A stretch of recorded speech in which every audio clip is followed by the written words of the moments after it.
बड' इनफ' पइन्टआव नोंथांमोनखौ गिबियावनो बरायग्रोनाय जाबाय।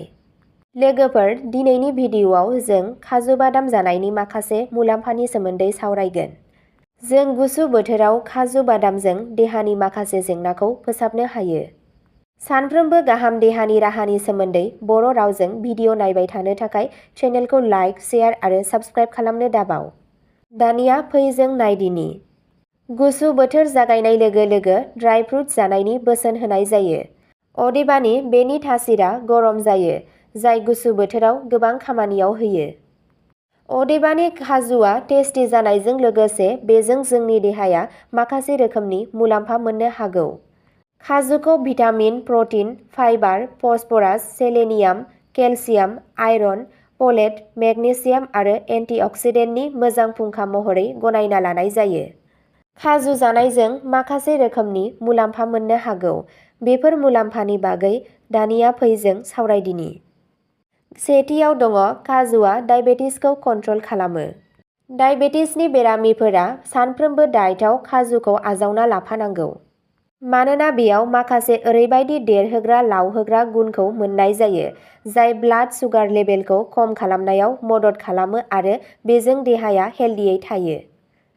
नैथियाव दङ बेगेंफोर गोख्रों जानायनि थाखाय जों गुसु बोथोराव सानफ्रोमबो काजु जानांगौ। मानोना बेयो केलसियाम आरो मेगनेसियामनि गाहाय फुंखा, जायनि गेजेरजों लोरबां बेगेंफोरखौबो गोख्रों खालामनो हागोन।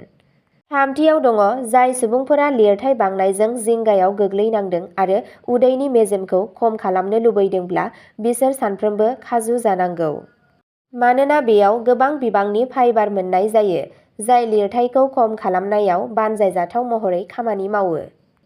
ब्रैथियाव दङ आथिखालाव लाइमोन बैसोनि सुबुंफोरनाव गोबां खानाय गनायनि जेंनाफोरा सोमजियो। बेयाव खानाया लोरबां जानाय, खानायनि जेंनाया खारनाय आरो खानाय मोननाया दंफायो। जुदि नोंथाङा काजु जानायखौ जागायोब्ला माखासे सानफोरनि गेजेरावनो खानाया गुरै, गुबुं, गोख्रों आरो गोजों जागोन। लोगोफोर, गोसोआव ला दि बेयाव होनाय राहाफोरखौ आजावना लानायनि सिगां जर'खागिरिनि बोसोन लाग्रोनाया गाहाम। अब्ला लोगोफोर, दिनैनि भिडिअ'आ बेखिनियावनो जोबबाय। नोंथाङा भिडिअ'खौ नायना मोजां मोनदोंब्ला चेनेलखौ लाइक, साबस्क्राइब एन्ड शेयार खालामना होदो। गोजोन्थों। बड' इनफ' पइन्टआव नोंथांमोनखौ गिबियावनो बरायग्रोनाय जाबाय। लोगोफोर, दिनैनि भिडिअ'आव जों काजु बादाम जानायनि माखासे मुलाम्फानि सोमोन्दै सावरायगोन। जों गुसु बोथोराव काजु बादामजों देहानि माखासे जेंनाखौ फोसाबनो हायो। सानफ्रोमबो गाहाम देहानि राहानि सोमोन्दै बर' रावजों भिडिअ' नायबाय थानो थाखाय चेनेलखौ लाइक, शेयार आरो साबस्क्राइब खालामनो दाबाव। दानिया फै जों नायदिनि। गुसु बोथोर जागायनाय लोगो लोगो ड्राइ फ्रुट जानायनि बोसोन होनाय जायो। अदेबानि बेनि थासिरा गरम जायो, जाय गुसु बोथोराव गोबां खामानियाव होयो। अदेबानि काजुआ टेस्टि जानायजों लोगोसे बेजों जोंनि देहाया माखासे रोखोमनि मुलाम्फा मोननो हागौ। काजुखौ vitamin, protein, fibre, phosphorus, selenium, calcium, iron, folate, magnesium आरो एन्टिअक्सिडेन्टनि मोजां फुंखा महरै गनायना लानाय जायो। काजु जानायजों माखासे रोखोमनि मुलाम्फा मोननो हागौ। बेफोर मुलाम्फानि बागै दानिया फै जों सावरायदिनि। सेथियाव दङ काजुआ डायबेटिसखौ कन्ट्रल खालामो। डायबेटिसनि बेरामिफोरा सानफ्रोमबो डाइटआव काजुखौ आजावना लाफानांगौ। मानोना बेयाव माखासे ओरैबायदि देरहोग्रा लावहोग्रा गुनखौ मोननाय जायो, जाय ब्लाड सुगार लेभेलखौ खम खालामनायाव मदद खालामो आरो बेजों देहाया हेल्दियै थायो। नैथियाव दङ बेगेंफोर गोख्रों जानायनि थाखाय जों गुसु बोथोराव सानफ्रोमबो काजु जानांगौ। मानोना बेयो केलसियाम आरो मेगनेसियामनि गाहाय फुंखा, जायनि गेजेरजों लोरबां बेगेंफोरखौबो गोख्रों खालामनो हागोन। थामथियाव दङ जाय सुबुंफोरा लिरथाय बांनायजों जिंगायाव गोग्लैनांदों आरो उदैनि मेजेमखौ खम खालामनो लुबैदोंब्ला बिसोर सानफ्रोमबो काजु जानांगौ। मानोना बेयाव गोबां बिबांनि फाइबार मोननाय जायो, जाय लिरथायखौ खम खालामनायाव बानजायजाथाव महरै खामानि मावो। ब्रैथियाव दङ आथिखालाव लाइमोन बैसोनि सुबुंफोरनाव गोबां खानाय गनायनि जेंनाफोरा सोमजियो।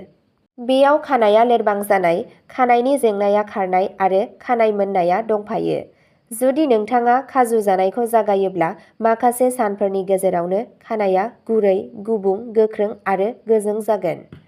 लोगोफोर, गोसोआव ला दि बेयाव होनाय राहाफोरखौ आजावना लानायनि सिगां जर'खागिरिनि बोसोन लाग्रोनाया गाहाम। अब्ला लोगोफोर, दिनैनि भिडिअ'आ बेखिनियावनो जोब्बाय। नोंथाङा भिडिअ'खौ नायना मोजां मोनदोंब्ला चेनेलखौ लाइक, साबस्क्राइब एन्ड शेयार खालामना होदो। गोजोन्थों। बड' इनफ' पइन्टआव नोंथांमोनखौ गिबियावनो बरायग्रोनाय जाबाय। लोगोफोर, दिनैनि भिडिअ'आव जों काजु बादाम जानायनि माखासे मुलाम्फानि सोमोन्दै सावरायगोन। जों गुसु बोथोराव काजु बादामजों देहानि माखासे जेंनाखौ फोसाबनो हायो। सानफ्रोमबो गाहाम देहानि राहानि सोमोन्दै बर' रावजों भिडिअ' नायबाय थानो थाखाय चेनेलखौ लाइक, शेयार आरो साबस्क्राइब खालामनो दाबाव। दानिया फै जों नायदिनि। गुसु बोथोर जागायनाय लोगो लोगो ड्राइ फ्रुट्स जानायनि बोसोन होनाय जायो। अदेबानि बेनि थासिरा गरम जायो, जाय गुसु बोथोराव गोबां खामानियाव होयो। अदेबानि काजुआ टेस्टि जानायजों लोगोसे बेजों जोंनि देहाया माखासे रोखोमनि मुलाम्फा मोननो हागौ। काजुखौ vitamin, protein, fibre, phosphorus, selenium, calcium, iron, folate, magnesium आरो एन्टिअक्सिडेन्टनि मोजां फुंखा महरै गनायना लानाय जायो। काजु जानायजों माखासे रोखोमनि मुलाम्फा मोननो हागौ। बेफोर मुलाम्फानि बागै दानिया फै जों सावरायदिनि। सेथियाव दङ काजुआ डायबेटिसखौ कन्ट्रल खालामो। डायबेटिसनि बेरामिफोरा सानफ्रोमबो डाइटआव काजुखौ आजावना लाफानांगौ। मानोना बेयाव माखासे ओरैबायदि देरहोग्रा लावहोग्रा गुनखौ मोननाय जायो, जाय ब्लाड सुगार लेभेलखौ खम खालामनायाव मदद खालामो आरो बेजों देहाया हेल्दियै थायो। नैथियाव दङ बेगेंफोर गोख्रों जानायनि थाखाय जों गुसु बोथोराव सानफ्रोमबो काजु जानांगौ। मानोना बेयो केलसियाम आरो मेगनेसियामनि गाहाय फुंखा, जायनि गेजेरजों लोरबां बेगेंफोरखौबो गोख्रों खालामनो हागोन। थामथियाव दङ जाय सुबुंफोरा लिरथाय बांनायजों जिंगायाव गोग्लैनांदों आरो उदैनि मेजेमखौ खम खालामनो लुबैदोंब्ला बिसोर सानफ्रोमबो काजु जानांगौ। मानोना बेयाव गोबां बिबांनि फाइबार मोननाय जायो, जाय लिरथायखौ खम खालामनायाव बानजायजाथाव महरै खामानि मावो। ब्रैथियाव दङ आथिखालाव लाइमोन बैसोनि सुबुंफोरनाव गोबां खानाय गनायनि जेंनाफोरा सोमजियो। बेयाव खानाया लोरबां जानाय, खानायनि जेंनाया खारनाय आरो खानाय मोननाया दंफायो। जुदि नोंथाङा काजु जानायखौ जागायोब्ला माखासे सानफोरनि गेजेरावनो खानाया गुरै, गुबुं, गोख्रों आरो गोजों जागोन। लोगोफोर, गोसोआव ला दि बेयाव होनाय राहाफोरखौ आजावना लानायनि सिगां जर'खागिरिनि बोसोन लाग्रोनाया गाहाम। अब्ला लोगोफोर, दिनैनि भिडिअ'आ बेखिनियावनो जोब्बाय। नोंथाङा भिडिअ'खौ नायना मोजां मोनदोंब्ला चेनेलखौ लाइक, साबस्क्राइब एन्ड शेयार खालामना होदो। गोजोन्थों। बड' इनफ' पइन्टआव नोंथांमोनखौ गिबियावनो बरायग्रोनाय जाबाय। लोगोफोर, दिनैनि भिडिअ'आव जों काजु बादाम जानायनि माखासे मुलाम्फानि सोमोन्दै सावरायगोन। जों गुसु बोथोराव काजु बादामजों देहानि माखासे जेंनाखौ फोसाबनो हायो। सानफ्रोमबो गाहाम देहानि राहानि सोमोन्दै बर' रावजों भिडिअ' नायबाय थानो थाखाय चेनेलखौ लाइक, शेयार आरो साबस्क्राइब खालामनो दाबाव। दानिया फै जों नायदिनि।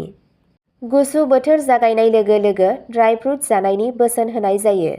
अदेबानि बेनि थासिरा गरम जायो, जाय गुसु बोथोराव गोबां खामानियाव होयो। अदेबानि काजुआ टेस्टि जानायजों लोगोसे बेजों जोंनि देहाया माखासे रोखोमनि मुलाम्फा मोननो हागौ। काजुखौ vitamin, protein, fibre, phosphorus, selenium, calcium, iron, folate, magnesium आरो एन्टिअक्सिडेन्टनि मोजां फुंखा महरै गनायना लानाय जायो। काजु जानायजों माखासे रोखोमनि मुलाम्फा मोननो हागौ। बेफोर मुलाम्फानि बागै दानिया फै जों सावरायदिनि। सेथियाव दङ काजुआ डायबेटिसखौ कन्ट्रल खालामो। डायबेटिसनि बेरामिफोरा सानफ्रोमबो डाइटआव काजुखौ आजावना लाफानांगौ। मानोना बेयाव माखासे ओरैबायदि देरहोग्रा लावहोग्रा गुनखौ मोननाय जायो, जाय ब्लाड सुगार लेभेलखौ खम खालामनायाव मदद खालामो आरो बेजों देहाया हेल्दियै थायो। नैथियाव दङ बेगेंफोर गोख्रों जानायनि थाखाय जों गुसु बोथोराव सानफ्रोमबो काजु जानांगौ। मानोना बेयो केलसियाम आरो मेगनेसियामनि गाहाय फुंखा, जायनि गेजेरजों लोरबां बेगेंफोरखौबो गोख्रों खालामनो हागोन। थामथियाव दङ जाय सुबुंफोरा लिरथाय बांनायजों जिंगायाव गोग्लैनांदों आरो उदैनि मेजेमखौ खम खालामनो लुबैदोंब्ला बिसोर सानफ्रोमबो काजु जानांगौ। मानोना बेयाव गोबां बिबांनि फाइबार मोननाय जायो, जाय लिरथायखौ खम खालामनायाव बानजायजाथाव महरै खामानि मावो। ब्रैथियाव दङ आथिखालाव लाइमोन बैसोनि सुबुंफोरनाव गोबां खानाय गनायनि जेंनाफोरा सोमजियो। बेयाव खानाया लोरबां जानाय, खानायनि जेंनाया खारनाय आरो खानाय मोननाया दंफायो। जुदि नोंथाङा खाजु जानायखौ जागायोब्ला माखासे सानफोरनि गेजेरावनो खानाया गुरै, गुबुं, गोख्रों आरो गोजों जागोन। लोगोफोर, गोसोआव ला दि बेयाव होनाय राहाफोरखौ आजावना लानायनि सिगां जर'खागिरिनि बोसोन लाग्रोनाया गाहाम। अब्ला लोगोफोर, दिनैनि भिडिअ'आ बेखिनियावनो जोबबाय। नोंथाङा भिडिअ'खौ नायना मोजां मोनदोंब्ला चेनेलखौ लाइक, साबस्क्राइब एन्ड शेयार खालामना होदो। गोजोन्थों।